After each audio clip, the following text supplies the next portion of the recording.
Well, it all unfolded on video. Deja Banlane whipped out her phone when this all happened. Now, the Lyft driver, he was kind enough and apologetic, but refused her a ride and said that she would not fit and that her weight couldn't be handled by his tires. Now she's filing a lawsuit. Have you been in cars that size before? Yes, I have. I've been in cars smarter than that, you know? Yeah, how big is she? Like, whoa, oh my goodness. That's not discrimination. That's like For being fat? Yeah. No. It's not a protected class. Wow. Not a protected class. So they could get sued if they didn't let her in because she's black. That would be racial discrimination. But if she's big, being big is not a protected class. It's like your race, religion, gender, that kind of thing. They don't have to give you a ride. Yeah, she doesn't have a claim. No claim. It just seems like a money grab and some attempt at getting some sort of attention. She doesn't have a car? She should walk. It sounds like he was talking about federal, and I'm not a lawyer, but this is what Google says. Yes, in Michigan, weight is a protected characteristic under the Elliott-Larsen Civil Rights Act, meaning it is illegal to discriminate against someone based on their weight in areas like employment, housing, and public accommodation. I'm gonna be real, man, and I gotta say it. I don't think it's good for society if she wins this lawsuit. In my personal opinion, body positivity is for people who have disabilities, not for people who eat themselves into having disabilities. You just have to say it. Thank you to my best friends and teammates, and we will compete. Thank you for stopping by. I think these little things, these moments that totally just break the argument. Are you a biologist? Oh my God, don't be ridiculous. No, I'm not a vet, but I know what a dog is. Breaks the spell.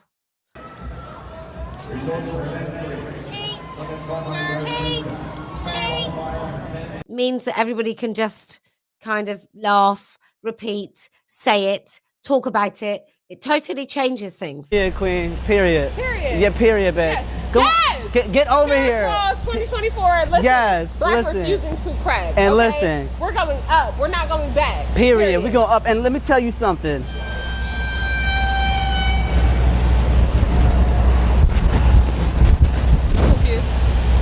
Look, man. What side are you on? Kamala Harris, bro.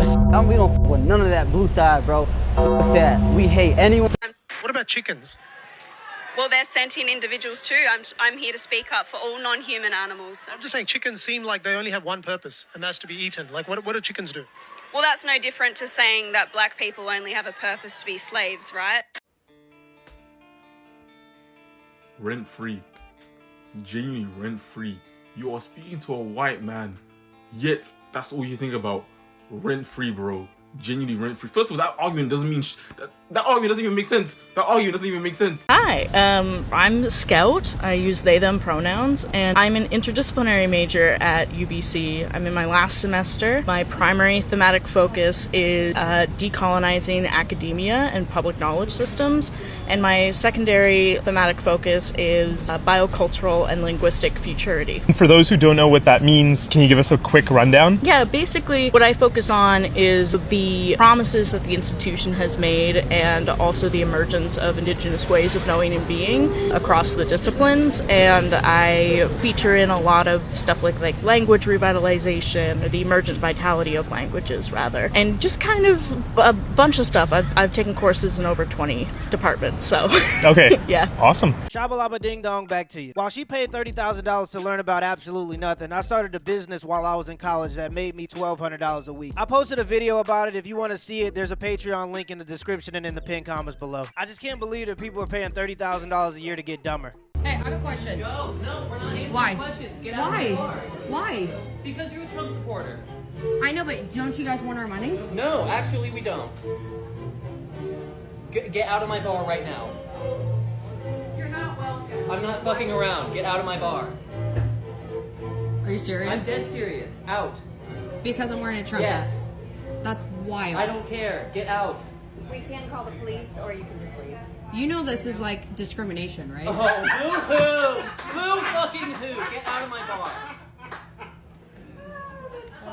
It's interesting because I've been doing some debates in the TikTok Live recently. By the way, follow my TikTok. But I've been doing some debates in the TikTok Live, and I'm telling you right now, the people who are on the left are some of the most intolerant people you'll ever see. It's interesting because they justify themselves and how they treat you and how they talk to you by assuming that you're the oppressor and they're automatically the oppressed. So they justify being bad people by saying you're the bad person. The funniest part is these people think that they finna overthrow a democracy, and most of them can't even hear a word that they don't agree with. And I've been on the other side of these spaces too, and it's simply just not the same when you're on the conservative side. They treat you with much more respect, and they're actually willing to engage in conversations, even if there's a disagreement. First to 11, you versus Ant. Who's getting ball first? I get ball 1st. I'm gonna say 11-10 me. And young female basketballer Jersey Robinson went viral for saying that she could beat you one-on-one, and the game would be 11-10. How do you think that game would go? She said she would beat me? She said she would beat you one-on-one if she started with the ball 11-10. I'd let her win. You would let her win? Yeah. So you would say that game would go the same, 11-10? Girl, yeah, I'm gonna let her win. Back in my zone, man, you know I can't stop.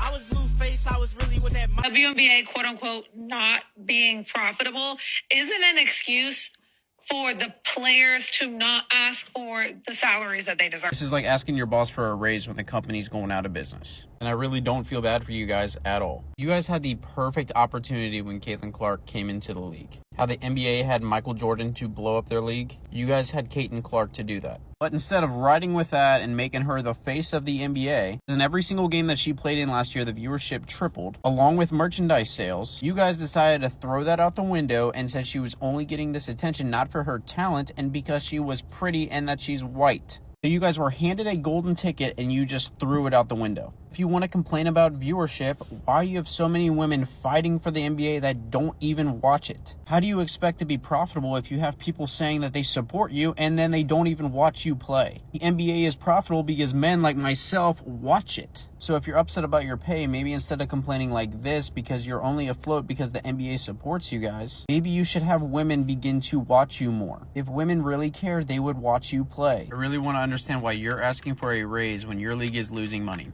Where's that money going to come from then? It's going to come from the NBA, like all of their money comes from the NBA. They're going to try to do exactly what the U.S. women's soccer team did. The U.S. women's soccer team made the men's team split what they made at the World Cup. To be honest, they're kind of already doing that. That's the only reason the league can exist in the first place. Did you just key a Tesla the other day? Do what? You're on video. Yeah. This is the guy. You just keyed a Tesla. You got a video online. I just saw it. It's all over the fucking face. The media. No Tesla. Yes, you did. You keyed a Tesla in a parking lot somewhere around here. What do you got to say about that? I didn't do that.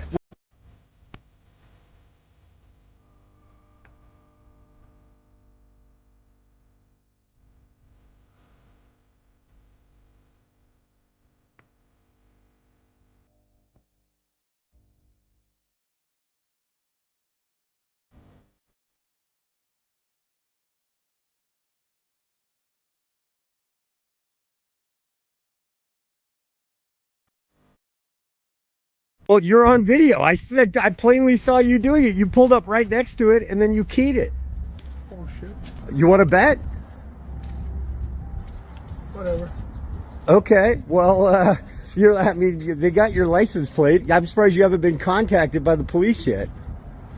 Let them do it. I mean, what do you have to say? I mean, I saw you do it. I'm just curious. I mean, just because of Elon, you're wearing a USA t-shirt, driving a Korean car. Why would you key an American car? The guy's probably a Democrat that owns it. I think it's a woman.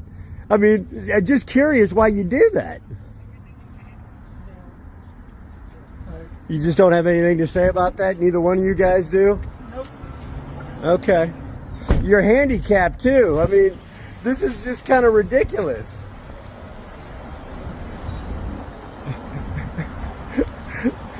Well, good luck to you, sir. Hope you learned a lesson.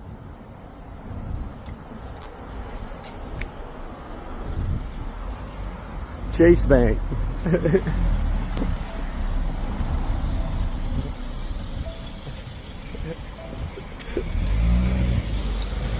What happens when you combine soccer and dancing? It's called Disco Foot. Here's everything you need to know. Disco Foot is both a soccer match and a dance performance. It combines the basic rules of soccer, but has one rather important difference. Dancing is required at all times. Each match features one referee and 3 artistic judges. The judges assess the teams on their artistic merit, scoring them twice, first at halftime and then again at the end of the match. These scores are combined with any goals scored to determine the winning team. Remarkably, a team can win by excelling in dance, even if they haven't scored any goals.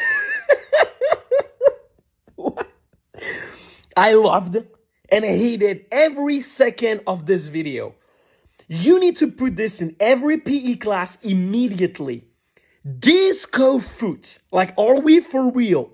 This is an excellent use of free will. It's giving theater kids playing sports, and honestly, I love that. Like, actually imagine this at the Olympics and losing a match and being like, well, we were up 4-0, but the other team had a break dancer. Like, Raygun would absolutely smash it in the sport. Oh, Lord, humans are so funny. There is literal gay porn that's straighter than that soccer league. Kinda crazy for you to assume that my girlfriend's an illegal immigrant. No, sadly we went the legal route. Sadly? Trust me, if we knew that she could just come here with no legal repercussions, we would have went that way. But again, we went the legal way. No, but I do love that's like everyone's main defense, that my girlfriend's gonna get deported, assuming that she's an illegal immigrant. Because isn't that kind of racist?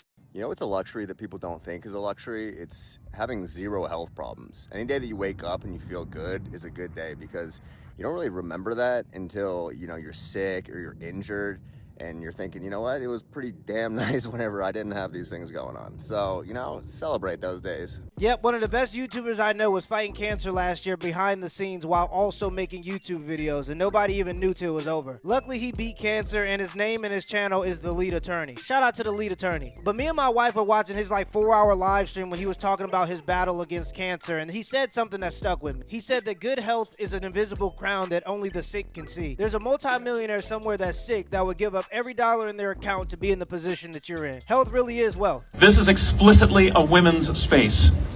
I am a transgender woman, and I always have been. Trans women are not asking to dominate women's spaces. Most of us are far too scared. I am too afraid to pee in public bathrooms in my own city unless my girlfriends are there to scout for me, and if they are not there as backup, and they are not. And not only are they playing you, they are hurting other cisgender women far more than they are hurting anyone else. It is cis women who suffer. When they crusade against my healthcare, they are removing the consent-based healthcare. All women's healthcare, therefore, gets affected. When they try to ban us from women's bathrooms, it is black lesbian studs who get the cops called on them. My liberation is tied to everyone's.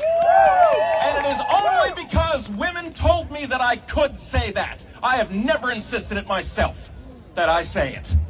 Isn't it kind of funny that now that women work, all the jobs they do are just stuff they would have done at home? Like, y'all really convince women to go take care of other people's children and other sick people and go manage other people's finances instead of just doing that for their family. And in doing so, now you've doubled the tax base, and if they don't want to work, their husband has to work twice as hard, and also convince them that even if he is working 80 hours a week, he has to come home and do 50% of the chores. It's almost like the whole point of this was like to turn women into wage slaves and like break the American family in half by like commodifying their natural proclivities and telling them that being a stay-at-home mom is a bad idea. Now we have like half the successful marriages, half the children being born, and your dollar goes half as far. Haha, yay! But it's not all despair. Like, fellas, if you find a good girl, you should make sure that you can work as hard as you possibly can to keep her home with the kids. And ladies, by the way, if you find a good guy, which is not a guy who will use you as a human fleshlight that you met at the club, and if enough of them succeed, what does that really say about you? All that man wants is cooking, cleaning, children, and shut the up every once in a while. Oh, and don't use sex as a weapon. It's evil. If you can do those like 5 things, you're more valuable than gold.